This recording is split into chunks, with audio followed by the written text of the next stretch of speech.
welcome to the Oldfield Consultancy podcast today, everybody. I'm your host, Marie Oldfield, and I've got Andy Hollier with us today.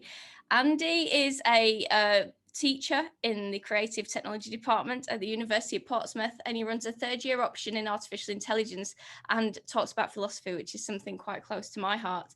He was one of the first people in Britain to be on the internet in '93, so think about that. Hi, Andy. How are you doing? Very well, thank you, Marie. How are you? I'm good, thank you. It's a pleasure to have you on the podcast with us today. Very happy to be here. So we wanted to talk today a little bit about something that people have been talking around for a few months, and it's become even more important recently, around technology and unemployment and how artificial intelligence and automation might affect that. What's your kind of view on how technology might affect unemployment or employment in the future? First of all, technology will affect unemployment. We know that. There's definitely no doubt about that. The big problem is it's really, really hard to predict exactly how it will do it, what's going to happen. Just in one basis, as technology develops, then there's going to be some jobs which become obsolete. There are very few jobs for someone who wants to be a stable lad nowadays, whereas there were an awful lot in 1900. On the other hand, there's an awful lot more work for motor mechanics than there were 120 years ago. This goes back a long way. If your listeners have heard of the Luddites back in the 18th century, the Luddites basically were weavers, and when they brought in automated mills, this put a lot of weavers working in cottages out of business, and they demolished these because they thought they were going to no longer have a job, which they didn't. On the continent, the saboteurs. A saboteur comes from a sabot, which was the wooden clog which working people used to wear in France, which was like a wooden clog with leather on the top. And a saboteur would take a sabot and they would throw it into the machine, which of course obviously broke it. That's what sabotage actually is. It's throwing a cog into the mechanism. It goes back 200 years, 300 years. It's always happened. We've always had things changing. The big problem is you really cannot tell what particular job is going to become, what jobs are likely to become limited, which jobs are not going to exist anymore, and which ones will suddenly appear because the technology is there. There were no jobs in phone shops 25 years ago. Does that answer your question? It's a very big area, isn't it? Because we're talking about things like, if we've got artificial intelligence and it's predicting cancers, do we still need the radiographer to have a look at the x-ray? Do we still need the human oversight? Or can we just use an AI system and then just create automation? And I think the perception is that maybe robots will be doing everything and we will be obsolete. But I can't see a time where that would happen, simply because when you try to implement AI into complex systems, it can't really, it can't deal with the context, it can't deal with the language, the translation that's necessary. And actually the person needs to actually have some sort of oversight over that system. Is that the kind of way that you kind of envisage this going? Yeah, that's very true. It would be a very, very difficult situation. It would be morally bad. Just from the point of view of individual patients, it would be bad. And I can't see you be able to do it legally, to do away with radiographers, for example. Just because you can get a long way with things like AI vision systems, but you can never really trust them where someone might die, basically. There has to be somebody there. Now, maybe you need to have one radiographer, whereas before there would be hundreds of them. But you always get problems. There was a case related to this. They were doing some study with GP3, which is one of the main vision systems that's around. and they were training up to recognize skin lesions. So you basically had photographs of moles, and some of them were benign and some were cancerous, and they were training it to identify it. The problem they had was an awful lot of the photographs of cancerous lesions had a ruler underneath to show how big the actual blotch was. So what happened was the vision system was training itself to say, oh, it's got a ruler, that means it's cancerous. So it was really good at identifying rulers, but it couldn't actually tell the difference between skin lesions and things.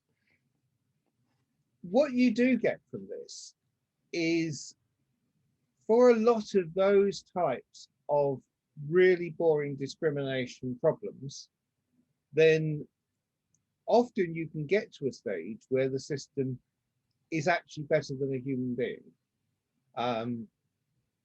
One of the ones they've done is things like identifying suspect bags going through airport security systems. And that's an incredibly boring but very high skilled job. You've got somebody who is sitting there all day watching the x-ray machine and seeing the cases go through, and has to see whether there's something that could be a bomb going through. Now, vision systems are actually quite good at doing that. And they're actually an awful lot better than someone who has been sitting there for 4 hours and is really, really bored with seeing the 3,000th case go through. And maybe that one's the one that's got one. You would still need to have somebody who, you'd get an alert and then someone would actually say, yes, that is, or no, it isn't. You have to have somewhere. You're never going to get a situation where it's entirely unsupervised, or at least I can't see a situation. It's going to need a significant change in society before we could actually have a case where the things are completely unsupervised. But a lot of those sorts of things, it's a slightly flippant one, but things like the systems that give people a green light or a red light for a loan and stuff like that, most of that's automated nowadays. So it takes in records of your bank statement and it says whether there's a good chance or a bad chance of you defaulting, and therefore it gives a recommendation. And some of that is done automatically. I mean, there was the old joke on Little Britain 10 years ago about, oh, computer says no. But you still need to have humans in there somewhere. The thing is, you probably need to have a lot less humans than you did a period of time before. On the other hand, being a security guard who's watching the CCTV system is a really, really boring and pretty terrible job. What do you think the impact on the labour market with this is? Because where you say instead of having hundreds of people, you might just need one, where are these other 99 people going to go to? Are they going to be more creative or more strategic, or where will they be displaced to? This is, of course, the great thing that always was presented to us, that in future we'll be able to do our work in 2 hours a day or something like that. And all this automation will make it so much easier for us. And what happens is that some people are then working 40 hours a week, and a lot of other people can't actually get a job at all and are basically left without anything active to do. That's a side effect of the way the labour market works. It's not really within the realm of technology. Technology needs to have a view on it. You don't really want to make all taxi drivers out of work, though there's a good chance very soon that they will do. One of the big cases, the reason they don't allow computer assistance on racing cars is that what would have actually happened is that a computer assisted car is vastly faster and vastly safer than a manual car, than a car run by a human being. Like somewhere in the order of 10 to 100 to 1,000 times better. If all the cars on the road, I'm staring out at the A26, which is just outside my study window, and if all of those vehicles were computer organized, the number of accidents would go down by a factor of 1,000, as long as they all were. But the problem with that is that you need to have if we didn't actually have taxi drivers around, then yeah, you've got taxi drivers, you need to find something else to do. And if you don't have a system whereby you find things which will fit into the new ecosystem of work, then what do they do? And that's kind of a big question in a capitalist society where you need to earn money to survive. How are you going to earn that in a land that's technology orientated? Being very slightly cynical, I'd point out that that particular model is really only about 200 years old. You until about the 1800s, people didn't have, or most people didn't actually have a job, except for the professions, you know, lawyers and doctors and teachers and such like. That's what they did. But a lot of people, somebody who lived in a village would just do stuff. And one day he'd be working on the harvest, another day he'd be taking the sheep up to the field, another day he'd be repairing a gate and that sort of thing. He didn't have that you have to do this and then you get work. Eventually you've got a sheep that you can eat. And it was really the Industrial Revolution coming in that gave it this thing that you turn up at 9 o'clock in the morning and you then work for that long, and we then pay you several £1,000s at the end of the month because you've been there and you leave at 5:30 and those sorts of things. So that's actually itself an artificial thing, which, by the way, we've seen break down in the last 12 months, of course. It is kind of a hangover from sort of factories and that kind of thing where there's productivity related things going on, where you're in a world where you don't have to necessarily be doing that. You could be doing something else. Do you see the future of work in terms of a job dramatically changing into something really different, say 2 hours a day of doing something else? How do you see it happening?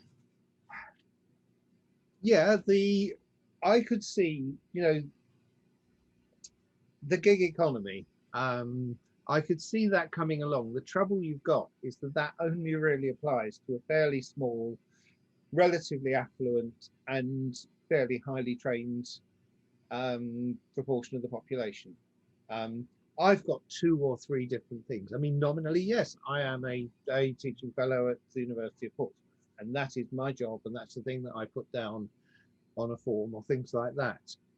But I haven't actually started writing my textbook yet, but I'm supposed to. And there's all sorts of other things. And I'm in a situation where if I don't actually have a class on, then yeah, sure. I mean, I can go to Tesco's when it's not busy. I don't have to go at 6 o'clock when everybody else is going. I've got that sort of flexibility. I'm sure you have the same situation. You've got 2 or 3 things that you do, and you've got various side gigs that turn up if you do things. But that is really only the middle classes who have that sort of luxury. If you're in a situation where you're only just making enough to pay for food and rent, then you really don't have the opportunity to go off and write an award-winning blog or something like that, or go off and paint pictures or stuff like that. You just don't have the luxury of that sort of thing. And that does apply to a very, very large proportion of the population, which is a bad thing. I'm basically going to say, I don't want to analyze it. I'm not an economist. And we really should have society in a different way from that sort of thing. So it seems like there's a radical societal shift that may or may not happen in the future of work, but also on a human level, is it taking away jobs for people that aren't particularly academic, don't want to go into, you know, desk work? They want to do something with their hands. They want to work on a factory line or with cars. Is that opportunity still there for them, or is that something that's going to be taken away? They're a lot more vulnerable.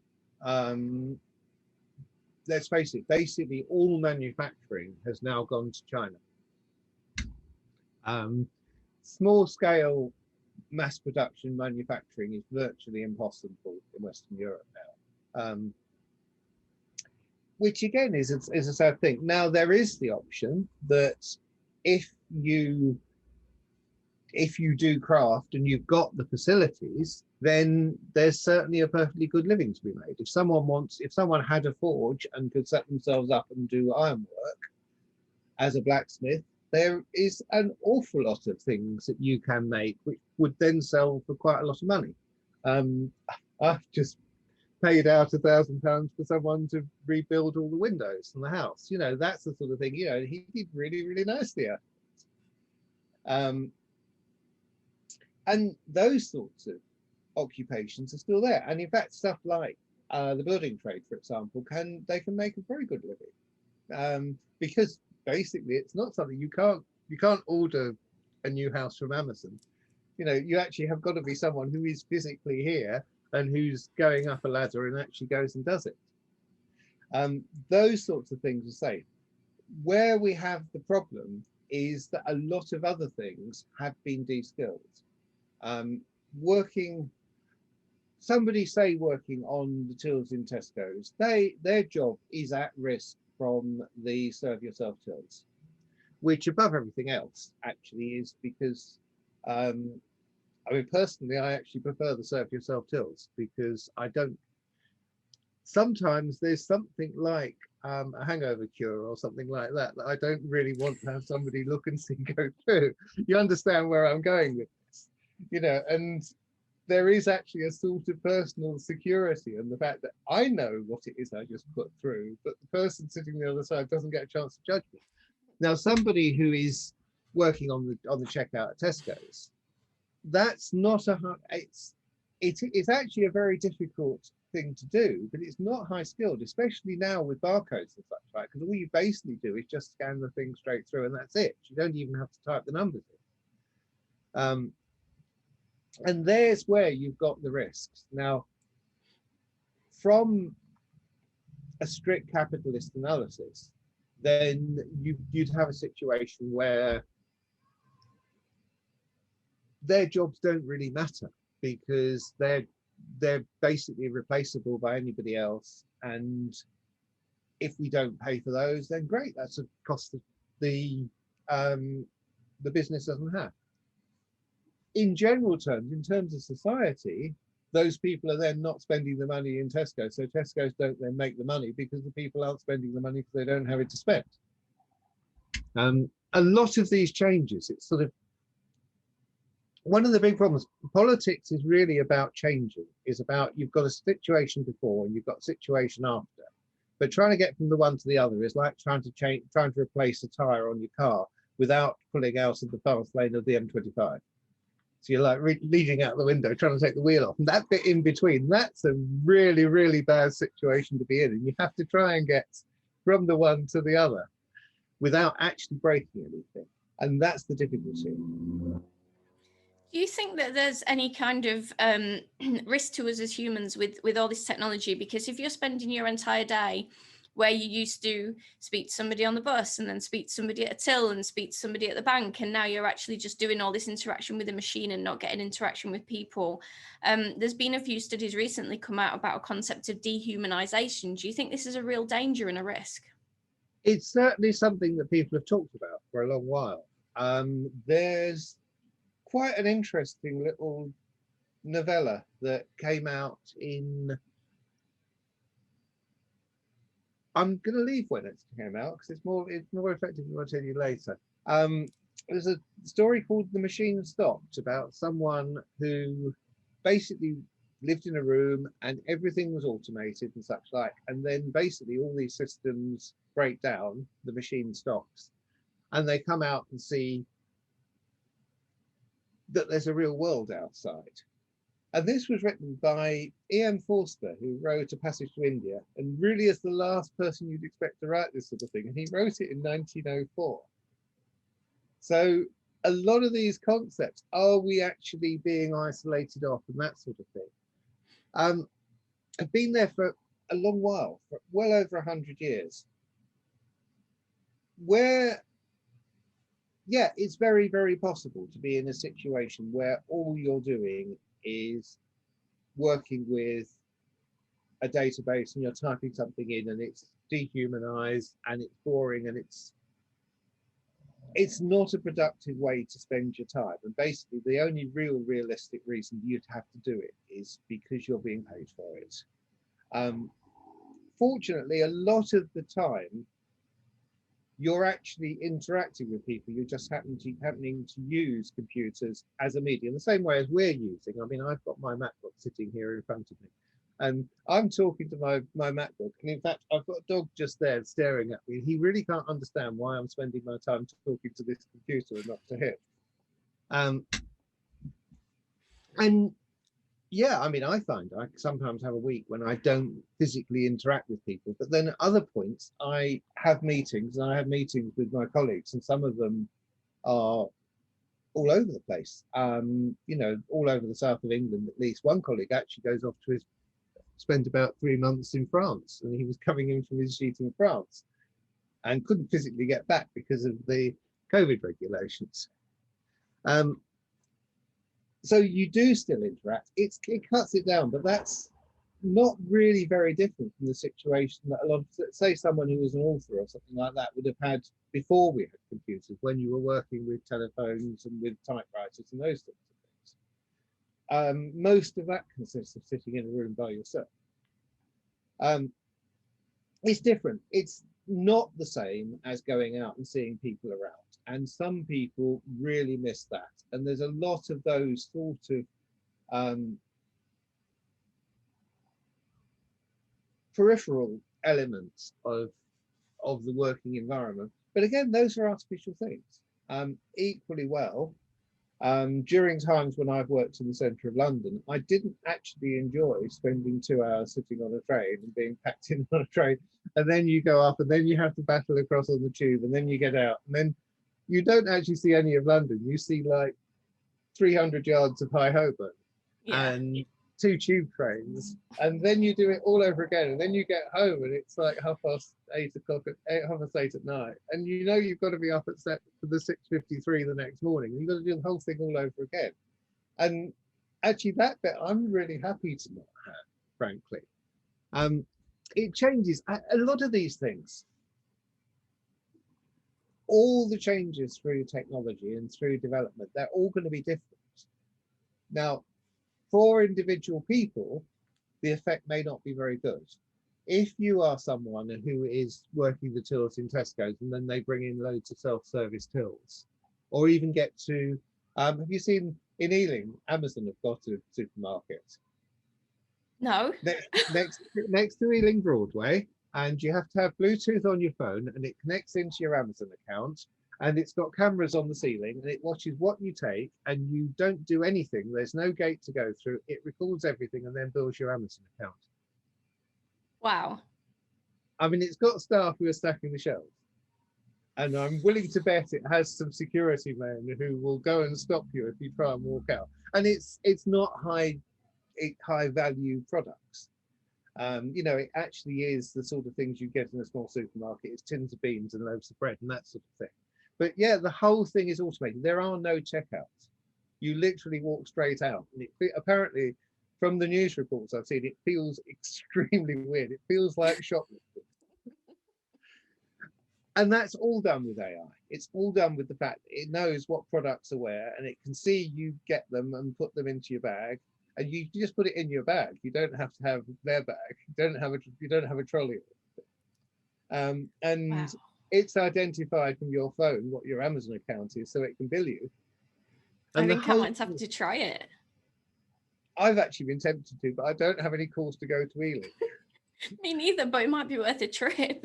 I believe it's just next to Ealing Broadway Station. It's all of those. Now, you see, that's put the people sitting on the tills out of work, which obviously, if that's their job and such like, and they don't get to see the other people in the shop, but is it actually a job that's a great tragedy to not have?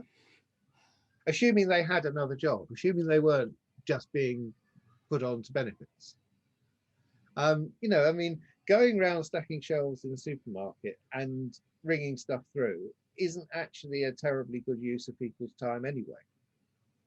I think it's like you said, it depends if there is another job for them to go to, because if there isn't, then that's where the problem sits. Do you think, my last kind of question, do you think that there is anything in education that we need to do to prepare people for, because the way that work's going to look is going to be very different from when you went into the workforce and from when I went into the workforce?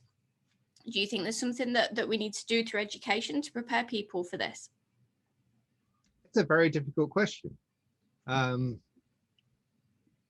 I've got about 4 elements to it. I'm afraid it gets quite complicated, this one. Yes, one big thing that which is happening, people are trying to do it, and you need to have an environment where the school leavers are much more aligned to that type of area of work. Now, to a certain degree, that's absolutely true, because today's school leavers don't even remember when PS3s came out. They have had consoles for the whole of their life. The one time when my son was about 11, he actually had a set of things from school to interview somebody who was old, so he chose me, and he asked me what PlayStations were like when I was a little boy. Well, but how would you know? You wouldn't know. Douglas Adams, who wrote The Hitchhiker's Guide to the Galaxy, he once said this rather good section. He said that basically any technology that comes out after you're about 35 years old is an abomination, and you will never quite get the hang of it. Anything that came out between when you were between, say, about 12 and 20 or so is really exciting and probably a good career potentially for you. And anything that came out before that stage has just been there forever, and you have no idea how on earth people cope without it. And we're getting a population now who really don't know what it exists to not to have a phone that you can watch YouTube on. It's really, they are aligned to those sorts of things. Now we have got the skill of how do we give them the relevant skills to be able to develop apps and to program and those sorts of things. And that's quite a difficult process. I mean, one problem we have is you actually need to have sufficient teachers who've got those skills. And there is nowhere near enough of those to be able to actually give them the degree of training that they need to have to come out at age 16 able to do this.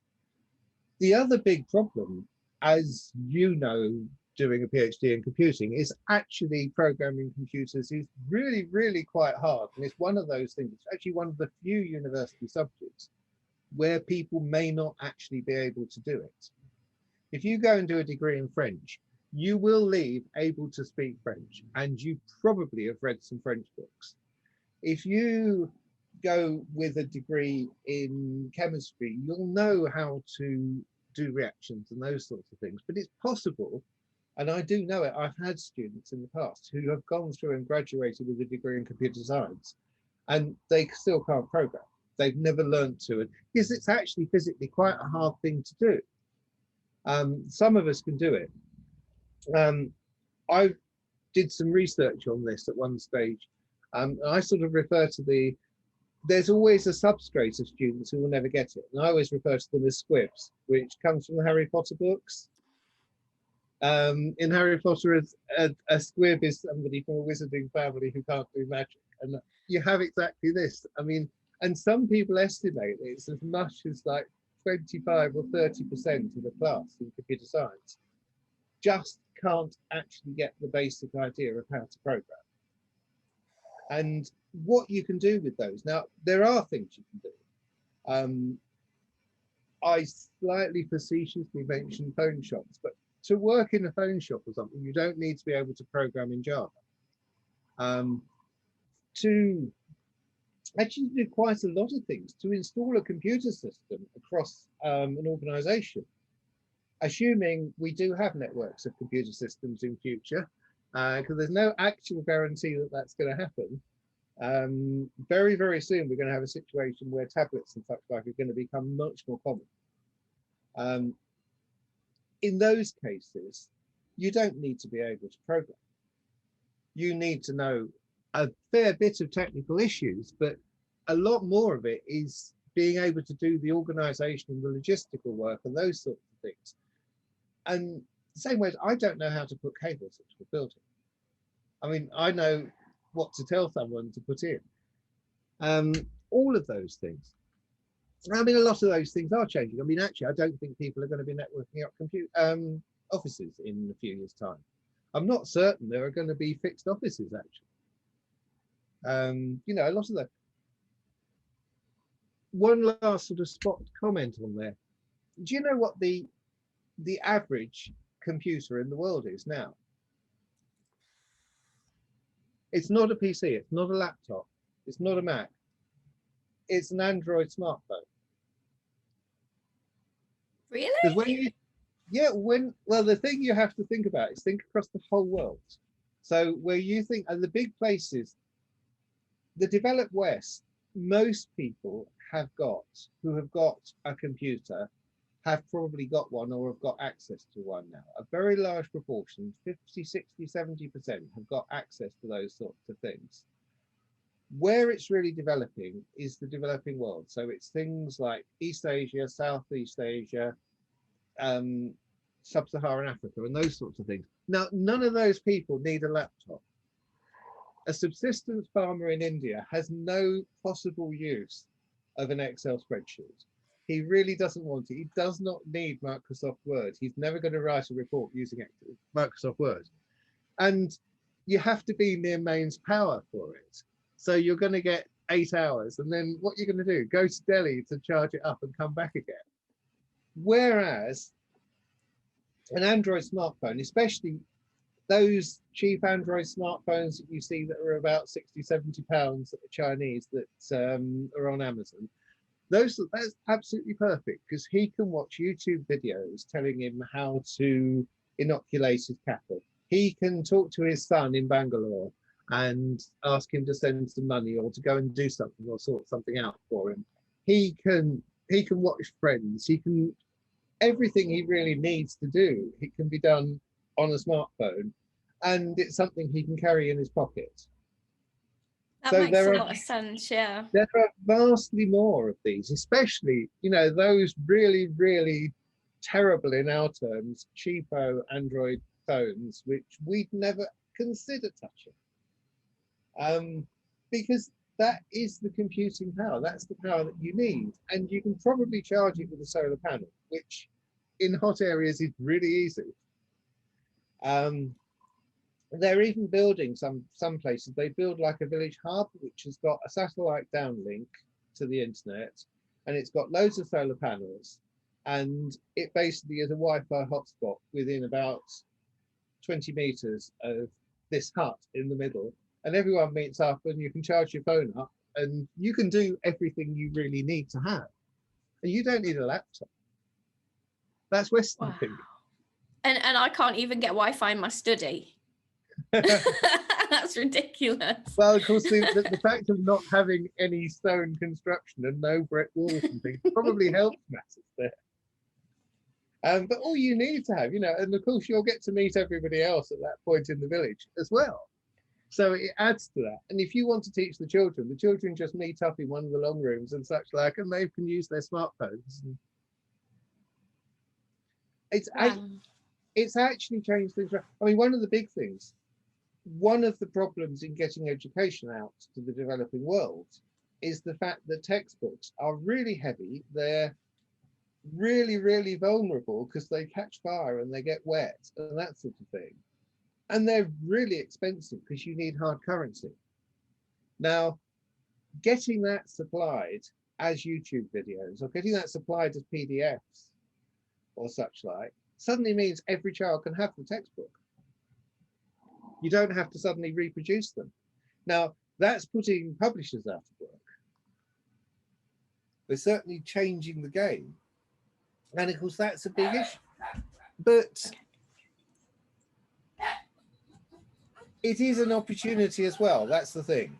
There's a change. And it can be a personal tragedy. You know, the fact that you no longer can do your job. My uncle trained as a compositor. He was a printer, and he was the person who actually put together the type. And you literally have a big thing which was called a font, which was a big sort of cupboard on wheels thing, which had a big box of E's and a slightly smaller one of A's and a smaller one of T's and a really, really tiny box with about 7 Z's and such like. And he literally took these lead type and put it onto a frame, and then you put it together, make up a page, and that was the article. And he was justifying it by hand with little bits of lead at the same time and spell checking it while he was going along in his head. And he worked at the Daily Mirror, and he had to do this. So you did an article, and you got the copies sent down, probably written longhand at sort of 6 o'clock, and they had to start the presses at 8:30. And the next morning it was on. And his last few years of work before he retired, which was the late 1970s, he was being put out of work from this because nobody did hot metal work anymore. It was all photo typesetting.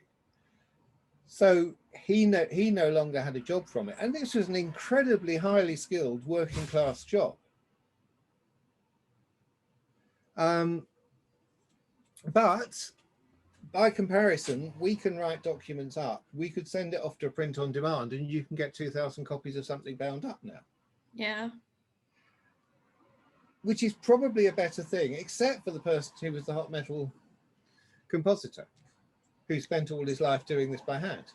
But it didn't mean that many people were out of work en masse, did it? It kind of just, I suppose maybe it kind of changed if you're kind of coming up to retirement and then the jobs are changing, then it kind of changes over for the new generation. But if you're kind of halfway through in your mid-profession and then everything changes, that becomes difficult. That's, yes. Forgive me saying, you're a little young to remember this, but in the early 80s, there was a whole process when Rupert Murdoch bought the Times and the Sun, and he basically moved them to a printworks in Wapping Way in Docklands, on the edge of Docklands, and everything was then run from there. And there were strikes, and they actually picketed the site for about 2 years, and the Times was actually wasn't printed for about a year because of this. And this was that whole changeover. And after that, they broken the system. And then from then on, computerized typesetting was the way that happened. And nobody would make a newspaper except very, very odd, things like little trade journals and things like that were still printed hot metal. Len's last couple of years of work, he was actually printing the messages on the back of medicine bottles. And that was all still done by hand. The sort of take three times a day type of thing that was printed on the labels. And it all vanished. And now it has all gone completely. So when it changes, and if you then don't have that, and if you're in your 50s and you're not likely to retrain and get something brand new, then that is a personal tragedy. And it's something that really is a very bad thing. And I've had to sort of change direction I took several times in my life. I'm sure in your personal career, you're going to find you have several different changes of direction, and it's not actually a very nice situation, especially when you want to do things like get a mortgage. Yeah. So it's not an altogether good thing. As I say, to go back to your first question, how does technology affect unemployment? Yes, it has an effect, but there's no way we can predict what that's going to be. Well, Andy, I think we'll probably have to wait and see, and it'll not happen in the too far away future. We've run massively over on our podcast because it's been such a fascinating topic. Thank you so much for being a guest today. It's been brilliant. Thank you for your time. Thank you for asking me along.